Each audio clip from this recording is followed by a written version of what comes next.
Hi everybody, I'm Susan Hill, natural dog trainer. Today we are going to talk about something really important. And you know what? It's kind of an edgy topic because so many people treat their dogs like equal. It is so commonplace, it's actually an epidemic. People treating their dogs like they're equal. So it's really an awkward conversation, but it needs to be said that we need to start disciplining our dogs. Now, if you've ever watched Dog Whisperer show in the past, or the more modern show with Cesar Millan, I think it's Cesar 911, he talks about some essential elements of dog psychology, and that you need to be your dog's leader, that dogs need exercise, discipline, and then affection, and in that order. He says that dogs need rules, boundaries, and limitations. Okay. Now, when he talks about discipline, he talks about it in the way like you need to set these rules for your dog, and then you need to give your dog consequences. Okay. So that's an aspect of,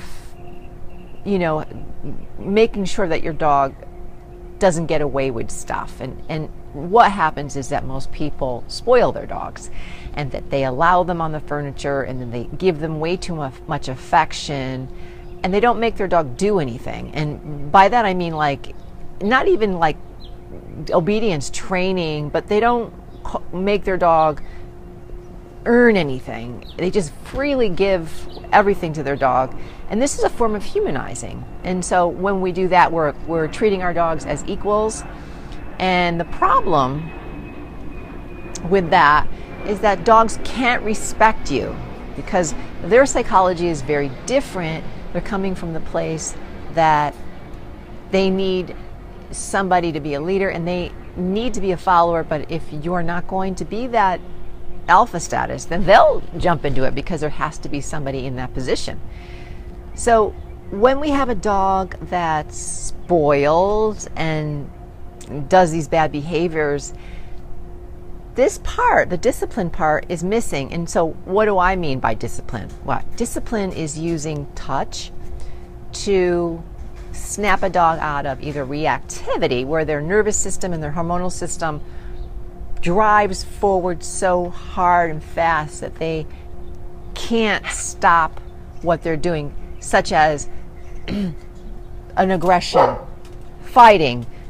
They may not be able to hear you. So sometimes you need to do this discipline, the touch, which is mimicking a disciplined bite. So what we're doing is we're stepping into the reality of dogs.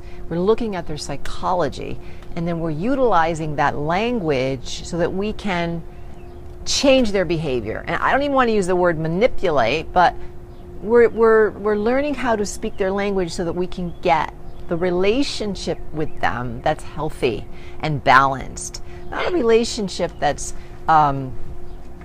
unhealthy, codependent, which majority of people have dogs and do humanize them and do spoil them. And so, you might say, well, what's wrong with that, Susan? I like to spoil my dog. And I understand, that, but that's something that if you did it to a kid and you spoiled them, and then now they're going to rack up your phone bill. They're not going to clean the house. They're going to leave their dishes, and they're going to leave their laundry all over, and they're not going to clean their room, and then they're going to stay out all night and engage in bad behaviors. And then you're going to wonder why. Why does my kid act this way? Well, because you didn't cause them to respect you. So in the sense that we're comparing apples with oranges, because people and dogs are not the same, I'm talking about the relationship, and that your role in the relationship is a parent. So with your dog, you consider yourself a dog parent, still the same, but they're not the same species. Their psychology is different. So you need to apply discipline with your relationship, and you will see a huge shift immediately in their behavior. And I teach this in my personal sessions with people, as well as in some of my video products.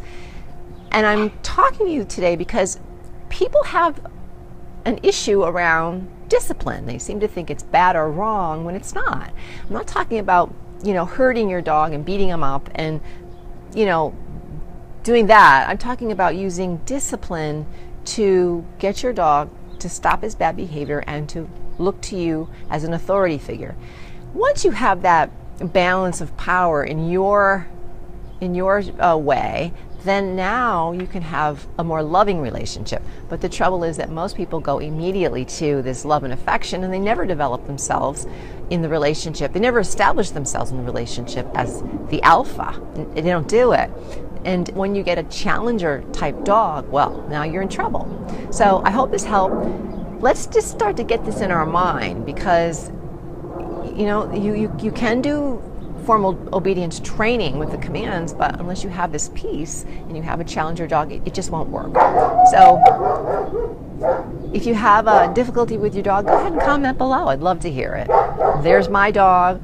She's if you hear the bark, she's barking. It's a territorial bark. She hears somebody coming by the house and she's barking as an alert. She's a guard dog, so a Doberman, so that's why she's barking. Okay, well, I'll see you next time. Bye-bye.